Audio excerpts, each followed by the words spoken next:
Hey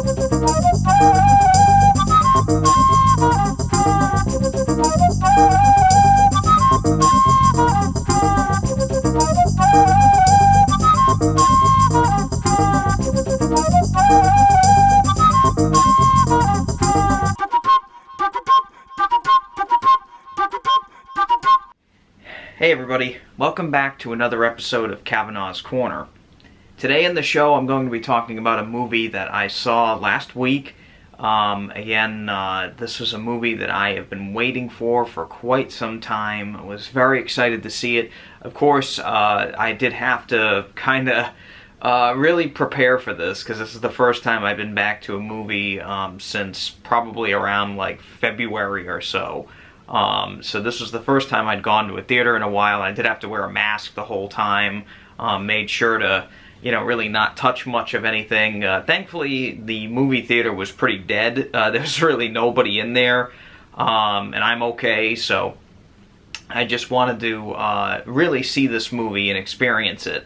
And the movie, of course, is Tenet, the new film by Christopher Nolan. And it is just a wild and crazy, mind-bending action thriller. Again, every Christopher Nolan movie, he seems to have some kind of obsession with time manipulation in one way or the other. And I really loved this film. I thought this was a great kind of spy movie with a twist. The plot for Tenet is very much straightforward. It is a little complicated because you do find things out as the main character does.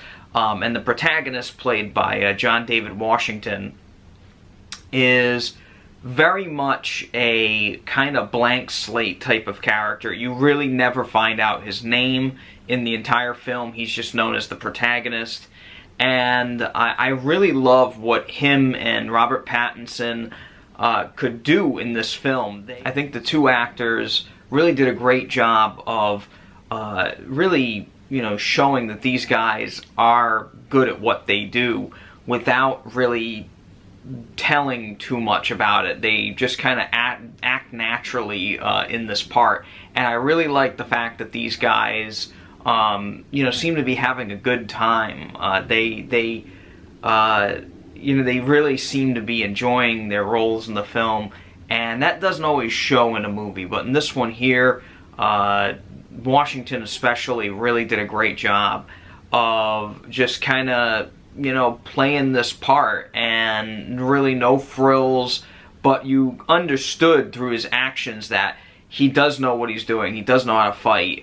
He does know how to shoot. Like, this guy's really highly skilled and can get the job done.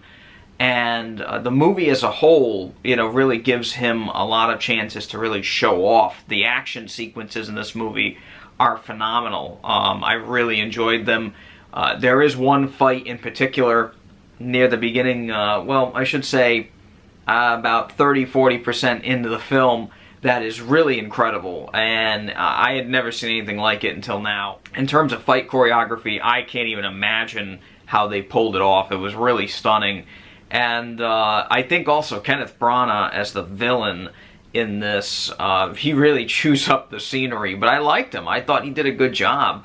I liked his part in the film. He played a very kind of almost Bondian type villain, but I liked it. I liked where they went with it, and overall the plot as a whole really demands multiple viewings, I think, to really appreciate the film. So I'll be definitely seeing it another second time.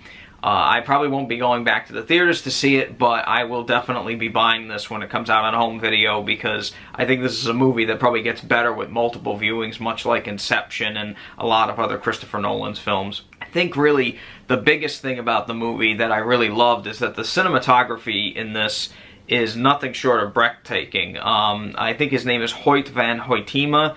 I may be totally butchering the gentleman's name, but he is Christopher Nolan's newest kind of regular cinematographer. He's been working with them now for a little bit.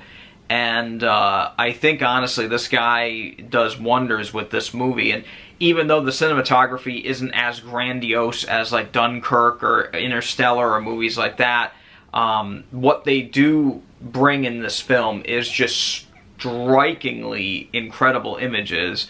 And you've probably seen it in the trailers and stuff. Again, I'm not going to give anything away here, but there is a lot of backwards motion used in this film, and reverse photography and things like that.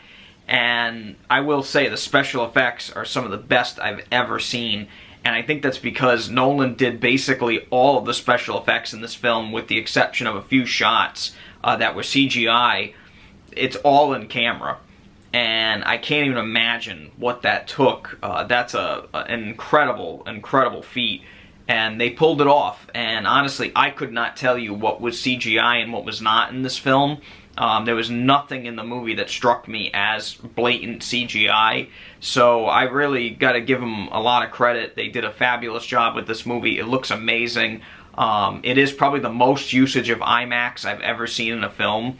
Next to Dunkirk, which is the last film that Nolan did. But this is an amazing achievement with IMAX. And if you are okay with going to the theater right now, because again, if you're not, obviously, that's your choice. But I do recommend you do see this in IMAX, because it is, if you're going to go to the theater, that's the way to go, because the movie is just such a grandiose scale. It's incredible to see. And I love seeing it in IMAX. It is probably one of the best films I've ever seen in an IMAX theater.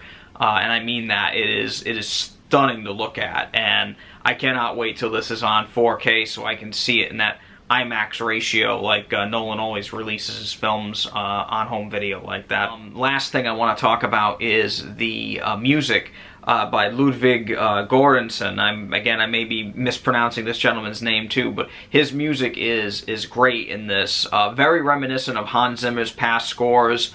It is a pulse-pounding score, and I mean that in the literal sense. There's a sequence near the end of the film, big action sequence. Again, I'm not going to spoil it for you, but the music was just so loud and driving. I could actually feel it in my chest.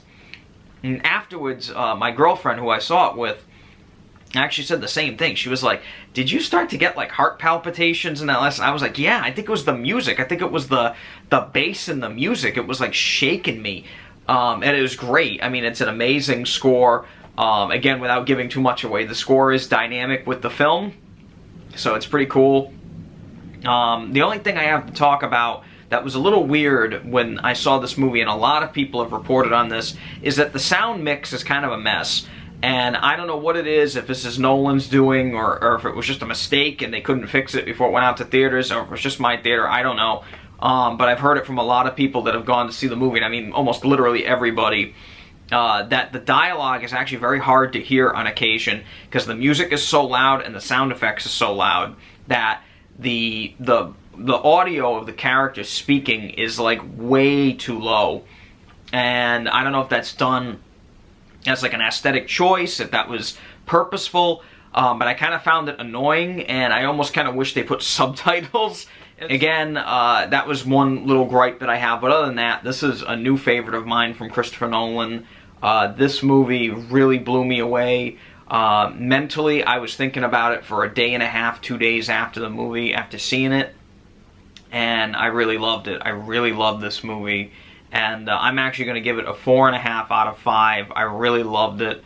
Again, I will definitely be revisiting this movie over and over again. Kind of a new favorite of mine from Christopher Nolan, and honestly, I think it's one of the most technologically impressive films that I've seen in a long time. But anyway, that's all for today for Kavanaugh's Corner. I want to say thank you so much for coming back to the channel. And as always, if you like this video, hit that thumbs up button and subscribe to the channel by hitting that subscribe button so I can bring you more reviews like this. Again, until next time, please take it easy.